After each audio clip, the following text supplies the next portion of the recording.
Good morning, everyone, from Mongolia, and I'm drinking actually this tea, but I wanted a hot drink, a hot tea, but they give me this that is cold, and it's disgusting. But I still keep drinking because it's okay. Few words about Mongolia. I want to talk a little bit about the story of this city. And so Manjuli was basically just a train station on the railway that still connects Russia and China.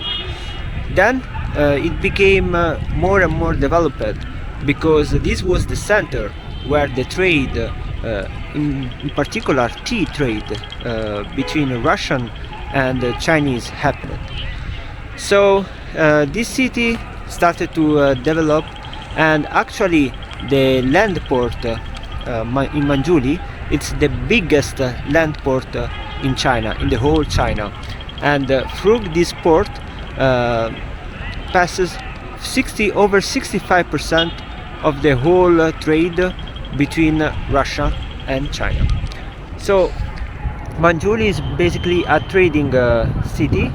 In the next videos I will show you how the Russian part is so present here in this Chinese city. From the temperature point of view, as you can see, it's pretty cold. Don't say that it's like a Siberian city, but yeah, that's the only common thing with Siberia. And regarding the population, Manjuli counts around 300,000 people, and most of them are Chinese Han, and then there are also Russians and the Mongolia. So it's this city is very special because it's a perfect mix of three cultures: Chinese, Russian, and Mongolian. That for my trip, road to Mongolia, this city sums up more or less the whole all the countries that I'm going to visit. And now this was the first part of history, and now I will show you the main landmark of the city. That is also the real reason why I came here. To reach this landmark, I need to take a taxi from here because it's pretty far, and I need to negotiate the price, and I need to be very careful because I'm a foreigner, so they are going probably charge me much more than the usual price. But fortunately, the manager of the hotel where I'm staying, she told me that it's not going to cost more than 21, so this is the price that I'm going to pay for it. Hello. Tawa Square. Tawa. How much? Tawa. Yeah. How much? No. Tell me the price. 100. How much? Tawa. Yeah. How much money?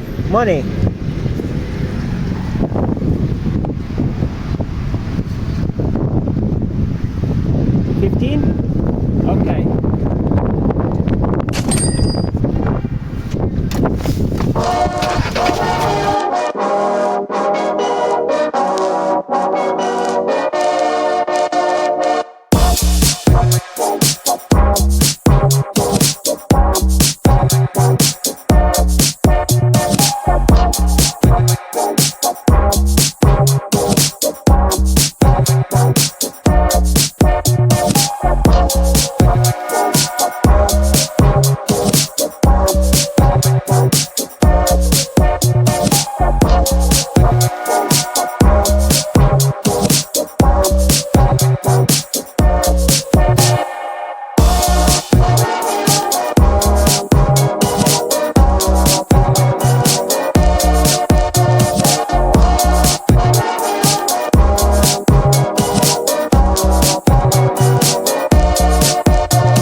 you ready to see one of the main landmarks in Mongolia?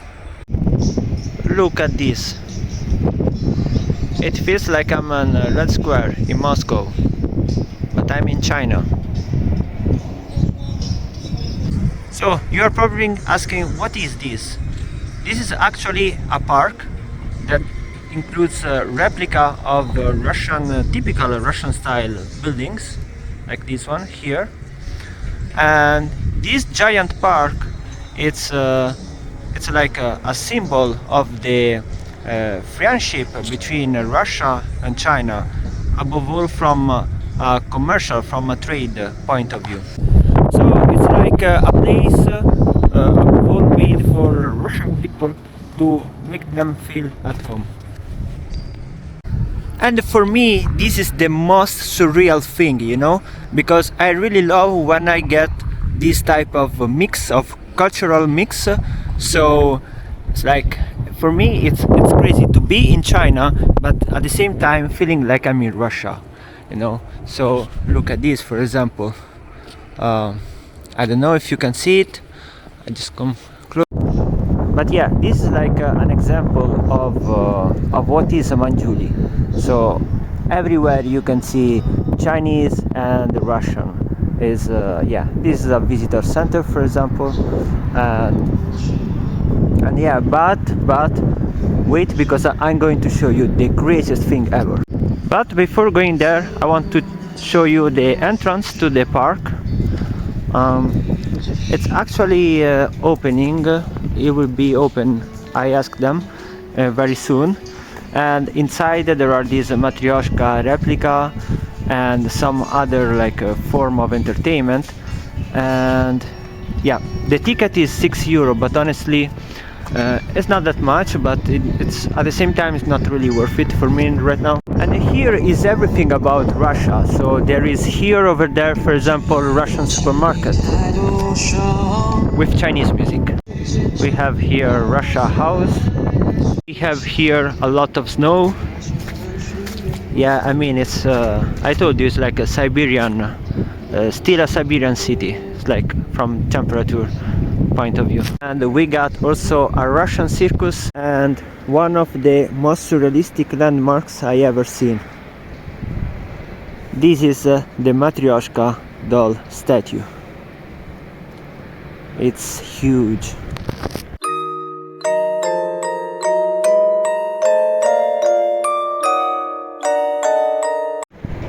And there is another one on the side. So as you can see, it's yeah, this is the main landmark of Mongolia, and this is a hotel. So inside there is an hotel, and it's a part of the whole park, or the whole area. And this Matryoshka holds the Guinness World Record for the biggest Matryoshka replica in the world. It's 100 meters high. I want to confess you, I made this whole trip just to take a picture with this. There are 3 women pictured on these dolls, on these statues, and 3 that represent 3 cultures that live here, that co-live here together. So Russia, China, and Mongolia.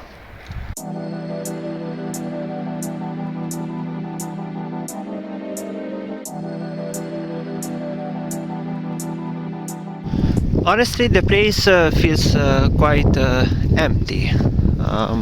I just saw a few people at the hotel, but then for the rest, no one.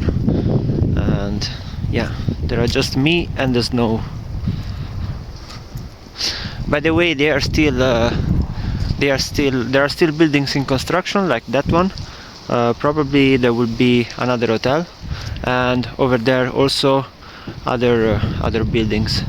So I guess in a few months this place will look a bit different.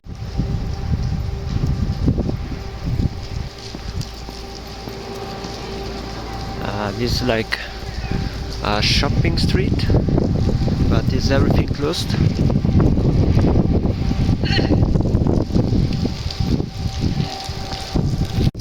And the snow is melting. The that's why there is so much water now.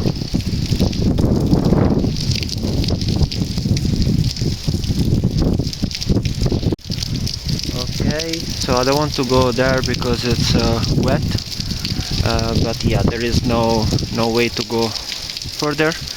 And over there is a panoramic wheel. Anyway, I feels like I came in the wrong time, but yeah, at least I get some idea of this place. And now after these two, let's go do something. I also shot a dance video here, so if you want to watch it, make sure to subscribe, or no, not subscribe, but to follow my Instagram. You will find my name, my tag on the description below.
Currently exploring the second most important landmark here in Manjuli.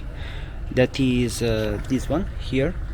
As you can see, this is the border between Russia and China, and over there is just steps and steps, and in that direction should be also Mongolia.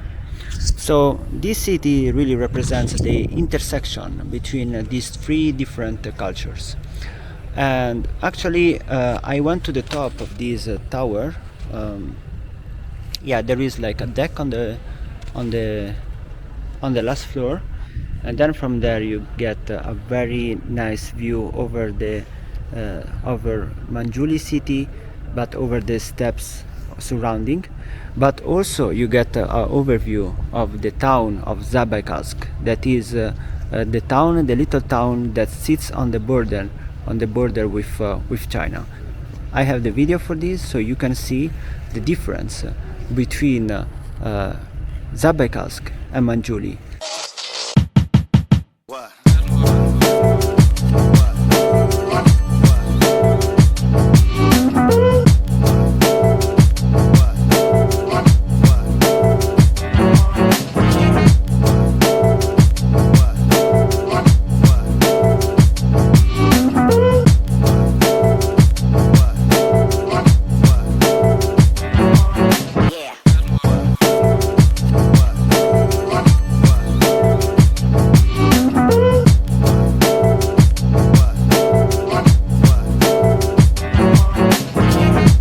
For me, it's insane the difference that despite the fact that both lie on the same border, are on the same area, the difference in the development is just too much. So we have Manjuli that is it looks really like a modern city with skyscrapers, and then on the other side you have Zabaikalsk that is just a very little town with very it's like it really looks like a village. This whole area, it's actually there is like a railway over there, and over there, as you can see, or maybe you don't see, but anyway, there is a railway that is really important because as I already told you, Manjuli is a station, a railway station. It belongs to the Trans-Siberian Railway, to the railway that connects Russia to China.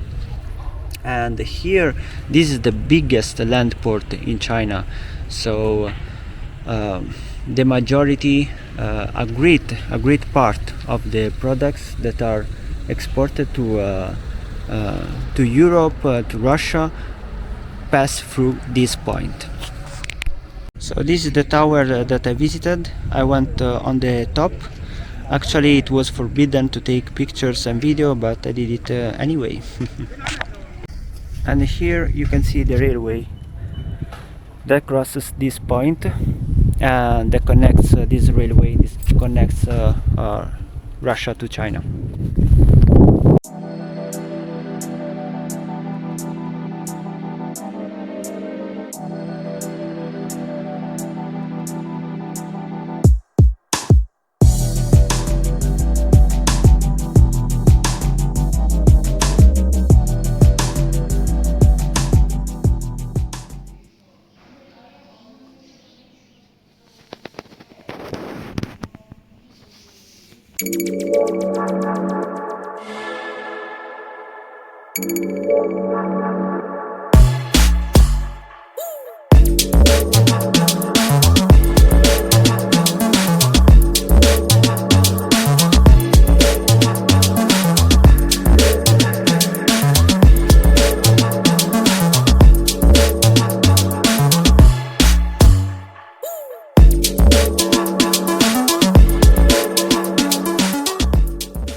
Another day here in Manjuli, and now I want to talk about the architecture, because Manjuli is probably one of the most interesting cities in China, in the whole China. Why? Because its architecture is actually inspired by European style, and they made it on purpose because as a city that is on the border, this city is considered the entrance to the eastern side of the world. Yeah, it's considered the door to the east, but from the perspective of Chinese, this is also the door to the west. So they decided to build these buildings in order to make Westerners feel comfortable, feel at home. But of course they have like their own interpretation of Western architecture and European architecture. So they call it European style, and this in front of me is an example like this. This is what they call European style architecture, and also the buildings over there, they are the newest one. So yeah, and this is what makes Manjuli a very unique city in China. And just check the next videos where I show you some other examples of it. Instead of loving her, to me, to me, to me, instead of loving her. What about the people living here? So most of the people that live here are Chinese, but there are also a lot of Russians that come here to buy stuff for a cheap price, and then they either just buy and then go back home, or they buy it and then when they go back home they resell it with double or triple the price. So this is basically it. But honestly, it's been a few days since I'm here, and I didn't see so many Russians. They are around, but I don't see them as like many of them. And plus, I feel like there is a huge separation between them. It's like their mentality is so different that they cannot mix together. Like it's just there is some kind of a secret. I don't know how to say, but it's like a secret agreement where Chinese come here, like Russian come here, they buy stuff, and that's it. Chinese try to make them comfortable, building making shops that are in the Russian themes, making like all the signs in Russian, and try also to speak Russian, because some of Chinese here they do speak Russian, with a bad pronunciation, but they do speak Russian. And yeah, but that's it. I don't feel like there is a real connection between them. I feel like I have this feeling that they are too different to blend together. To me, to me, instead of loving her. To me, to me, to me, another story instead of loving her.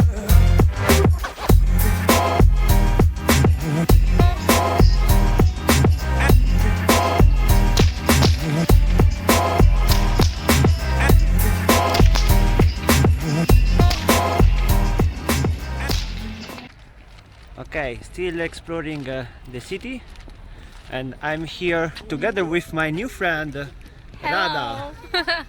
Hi. She is one of the many Russians that come here to buy stuff, and yeah, Yeah. and this is the small lake that is still frozen or partly frozen. And here in the night is very beautiful because all the lights in the buildings they light up. Okay, we keep exploring the city and see you later. To me, to me, instead of loving her. To me, to me, to me, another story instead of loving her. It's my last night here in Manjuli, and I'm going to meet again Rada. We are going to eat together Peking duck.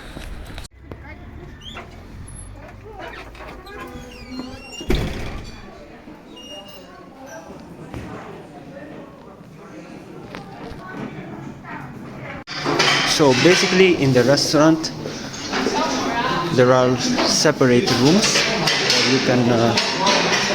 where you can eat. So this is our dedicated space.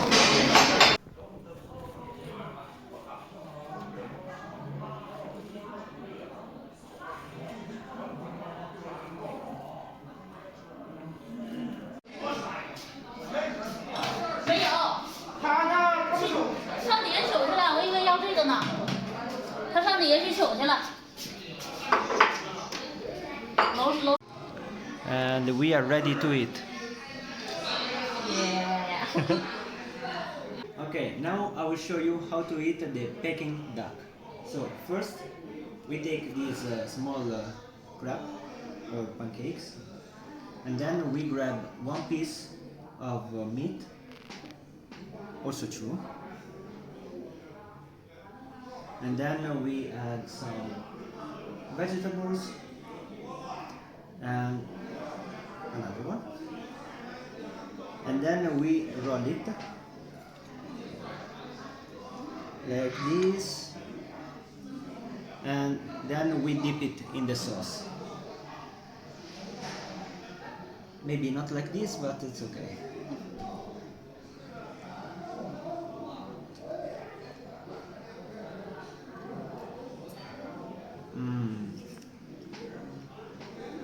Delicious.